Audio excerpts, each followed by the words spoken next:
नमस्कार दोस्तों, स्वागत है आप सभी का आपके अपने यूट्यूब चैनल पर। और जैसा कि हमने नाइन्थ क्लास का जो फिजिकल फीचर्स वाला जो चैप्टर है वो शुरू किया हुआ था और उसके अंतर्गत हम लगभग चैप्टर को कंप्लीट कर चुके हैं। इसमें हमारे 2 पॉइंट्स बचते हैं, 2 फिजिकल फीचर्स बचते हैं। आपके वेस्टर्न जो कोस्टल एरियाज़ हैं और आपके आइलैंड ग्रुप्स। तो चलिए अब हम western Ghats and eastern Ghats को डिस्कस करते हैं। The western Ghats and the eastern Ghats mark the western and eastern edges of the Deccan प्लेटू respectively. देखिए, जो हमारा पश्चिमी घाट है और जो पूर्वी घाट है वो हमारा जो दक्कन का पठार है उसका पूर्वी और पश्चिमी तट निर्धारित करते हैं। यहीं पर देखिए, western Ghat lie parallel to the western coast. हमारा जो वेस्टर्न घाट है ये जो है हमारा जो पश्चिमी तट है उसके पैरेलल जो है उसके पैरेलल कंटिन्यूस है। They are continuous and can be crossed through passes only. यानी कि ये जो है ये कंटिन्यूस है और केवल इसको दर्रों के माध्यम से ही पास किया जा सकता है। ठीक है, तो लोकेट यहाँ पर आपको कुछ पासेज जो हैं वो नज़र आएंगे। ये पासेज क्या हैं, ये देखिए, ये पासेज हैं आपके द थाल घाट,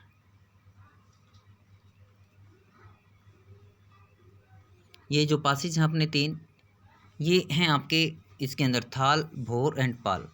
the physical feature map of India, इनको आपको लोकेट करना है। ये जो इसके पश्चिमी घाट के अंदर हमारे जो प्रमुख दर्रे हैं। The western Ghats are higher than the eastern Ghats. पूर्वी घाट की अपेक्षा पश्चिमी घाट जो है वो ऊंचा है।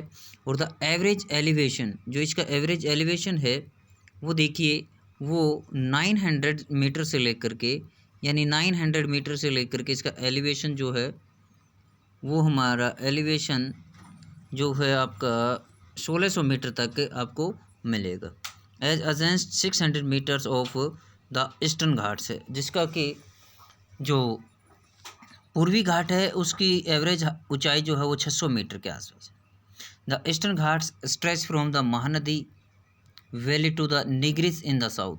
और जो पूर्वी घाट है हमारा, पूर्वी घाट महानदी घाटी से लेकर के दक्षिण में निग्रिस तक फैला हुआ है।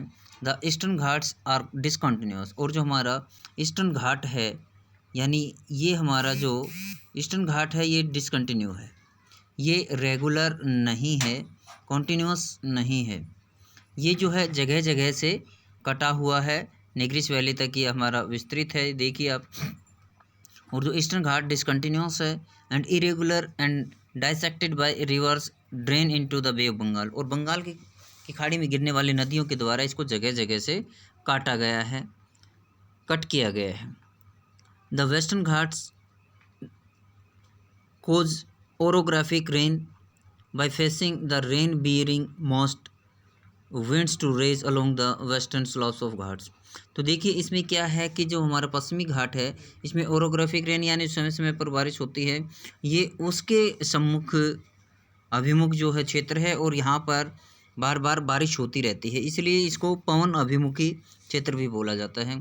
The western Ghats are known by different local names. और जो हमारा पश्चिमी घाट है इसके अनेक स्थानीय नामों से इसको जाना जाता है, जो डिफरेंट नेम्स हैं उनमें। दो डिफरेंट नेम्स क्या हैं इसके वो देखें। The height of the western Ghats progressively increases from north to south. यानी नॉर्थ से लेकर के उत्तर से लेकर दक्षिण तक इसकी हाइट जो है वो इंक्रीज होती चली जाती है। The highest peak included the Anaimudi. यहाँ पर जो सबसे ऊंची चोटी है वो अन्नाईमुडी है, अन्नाईमुडी इसकी सबसे ऊंची चोटी है। उसके बाद जो है आपका दूसरी जो ऊंची चोटी है वो आपकी डोडा बेटा आती है, डोडा बेटा। ठीक है, ये डोडा बेटा इसकी सेकेंड हाईएस्ट पीक है साउदर्न जो हमारा जो वेस्टर्न है। और जो हमारा ईस्टर्न कोस्ट है, ईस्टर्न घाट है, उसकी जो महेंद्रगिरी है जिसकी की ऊंचाई 1501 मीटर है, is the highest peak in the eastern Ghats. Shevaroy Hills and the Javadi Hills are located to the south east of Eastern Ghats. यानी जो हमारा ईस्टर्न घाट है उसके दक्षिणतम छोर में क्या कौन सी पहाड़ियाँ मिलती हैं आपके, शेवरॉय की पहाड़ियाँ और जावड़ी की पहाड़ियाँ पाई जाती हैं सुदूर दक्षिण पूर्व के अंदर। Locate the famous hill stations, और यहाँ के जो प्रमुख हिल स्टेशन हैं उनके बारे में देखिए, जो कि सबसे इम्पोर्टेंट हैं और जाने जाते हैं यहाँ पर। ये आपका ऊटी और कोडाई कनाल जो है, ये इसके प्रमुख हिल स्टेशन हैं।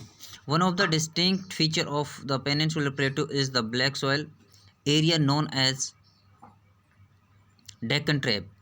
इसे जो पेनिनसुलर प्लेटू है, जो प्रायद्वीपीय पठार है, इसकी एक प्रमुख विशेषता काली मिट्टी है।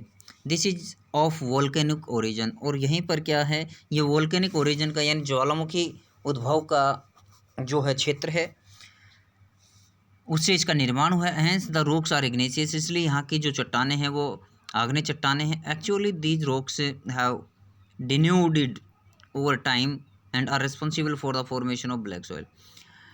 वास्तव में है क्या कि समय के साथ साथ ये चट्टानों का घर्षण होता चला गया, और जिसकी वजह से यहाँ पे काली मिट्टी का निर्माण हुआ। The Aravali Hills lie on the western and north western margins of the peninsular plateau. हमारा जो प्रायद्वीपीय पठार है, इसके पश्चिम और जो उत्तर पश्चिम वाला जो साइड है, वहाँ पर हमारा दक्कन का अरावली की पहाड़ियाँ जो स्थित हैं। दीज आर हाईली एरोडेड हिल्स, और ये सबसे ज़्यादा घर्षित पहाड़ियाँ हैं एंड अपरदित पहाड़ियाँ हैं, and are found as broken hills, और ये कटी फटी पहाड़ियों के रूप में, टूटी हुई पहाड़ियों के रूप में देखने को मिलते हैं। They extended from Gujarat to Delhi in a south west north east direction. ये दक्षिण पश्चिम से उत्तर पश्चिम दिशा में गुजरात से लेकर दिल्ली तक फैली हुई है। इसी के साथ हमारा जो है अगला जो फिजिकल फीचर है इंडिया का, वो डिस्कस करते हैं हम। द इंडियन डेजर्ट यानी भारतीय मरुस्थल। The Indian desert lie towards the western margins of the Aravali Hills. Aravali Hills के पश्चिम में जो है हमारा जो ये भारत का मरुस्थल है, ये स्थित है।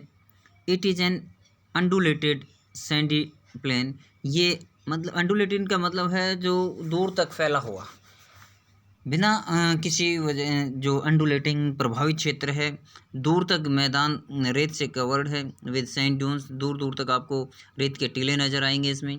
This regions receives very low rainfall below 150 mm per year, और यहाँ पर वर्षा जो है वो बहुत ही निम्न पाई जाती है, जिसमें कि लगभग 150 mm पर ईयर वर्षा होती है यहाँ पर प्रति year. It has arid climate, और यहाँ का मौसम जो है वो शुष्क है विद लो वेजिटेशन कवर, और यहाँ पर वनस्पति कम पाई जाती हैं। The streams appear during the rainy season only, और यहाँ पर नदियाँ जो हैं, नदियाँ केवल मात्र वर्षा ऋतु में ही दिखाई देती हैं। Soon after they disappear into the sand, इसके शीघ्र पश्चात ये रेत में विलीन हो जाती हैं। They do not have enough water to reach the sea, क्योंकि इनके अंदर इतना अधिक पानी नहीं होता है कि वो समुद्र तक पहुँच सकें। Luni is the only large river in this region. इस रीजन की जो सबसे महत्वपूर्ण नदी है वो लूनी नदी है। जैसा कि आप इस फिगर में देख पा रहे हैं, जो राजस्थानी महिलाएं हैं, राजस्थानी वुमेन हैं, वो देखिए दूर दूर तक इनको वाटर फेच करना पड़ता है, दूर दूर के रीजन्स में जाना पड़ता है, जो ड्रिंकेबल वाटर है, पोर्टेबल वाटर है, उसको लाने के लिए। तो इस प्रकार से यहाँ पर जो जल की समस्या काफ़ी अधिक देखने को मिलती है। तो यहाँ पर बारछांस यहाँ पर एक क्वेश्चन अराइज हुआ कि बारछांस क्या है। तो देखिए barchans cover large areas but longitudinal dunes become.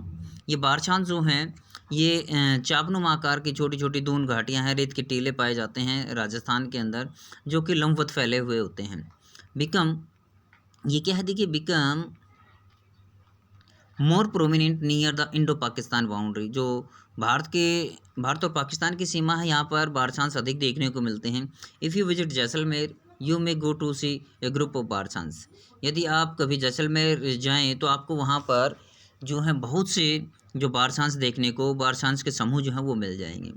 तो अगला जो हमारा टॉपिक है, देखिए ये हमने डिस्कस किया था, भारत का जो मरुस्थल है उसके बारे में हमने डिस्कस किया है, और इससे पहले हमने वेस्टर्न घाट और ईस्टर्न घाट्स के बारे में डिस्कस किया। अभी हम जो अगला जो टॉपिक हमारा वो टॉपिक डिस्कस करने जा रहे हैं, जो कोस्टल प्लेन्स हैं ऑफ इंडिया है उनके बारे में डिस्कस कर रहे हैं।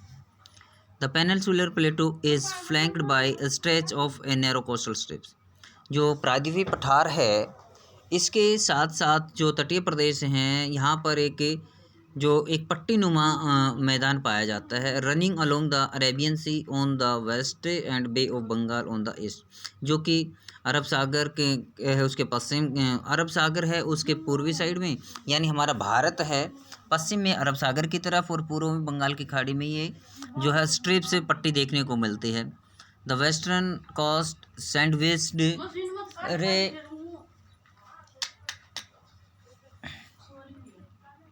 Sandwiched between the western Ghats and the Arabian sea. और ये जो पश्चिमी तट है, ये हमारा पश्चिमी तट है वेस्टर्न घाट और अरेबियन सी के बीच एक नैरो प्लेन के रूप में, एक संकीर्ण मैदान के रूप में फैला हुआ है। इट कंसिस्ट ऑफ 3 सेक्शंस, और इसके अंदर प्रमुख रूप से 3 जो भाग देखने को मिलते हैं। The northern part of the coast is called Konkan, यानी इसका जो नॉर्दर्न पार्ट है उसको कोंकण बोला जाता है। ये कोंकण जो है मुंबई और गुजरात, मुंबई से गोवा तक का जो हिस्सा है वो अपना कहलाता है कोंकण। मुंबई से गोवा तक का पार्ट जो है वो कोंकण कहलाएगा हमारा। और the central stretch is called the Kannada, और जो इसका मध्यवर्ती भाग है उसको हम कन्नड़ कहते हैं। और उसके बाद जो हमारा जो while the southern stretch is refer to as Malabar Coast, ये मालाबार कोस्ट जो है ये कर्नाटक से लेकर के केरला तक का जो पार्ट है उसको मालाबार बोलते हैं, और गोवा से लेकर के जो कर्नाटक का पार्ट है वो कन्नड़ बोला जाता है। तो इस प्रकार से ये हमारे विशाल भारत का मैदान का निर्माण है। The plains along by the Bay of Bengal are wide and level, जो बंगाल की खाड़ी के साथ साथ लगे हुए जो क्षेत्र हैं ये हमारे विस्तृत क्षेत्र हैं। और in the northern part it is referred to as Northern Circar, और उत्तर में इसको उत्तरी सरकार बोलते हैं। While the southern part is known as the Coromandel Coast, जबकि जो इसका दक्षिणतम बिंदु है उसको हम कोरोमंडल तट के नाम से जानते हैं। Large river such as Mahanadi, the Godavari, the Krishna, the Kaveri have formed extensive delta on this coast, इस तट पर जो महानदी, गोदावरी, कृष्णा, कावेरी जैसी नदियों ने अपने विशाल डेल्टा का निर्माण कर रखा है।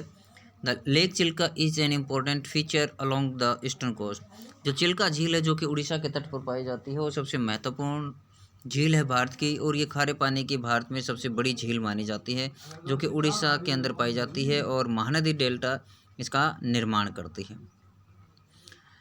तो आज हमने इसके बारे में जाना है, तो आज के लिए इतना ही। Thank you, have a nice day.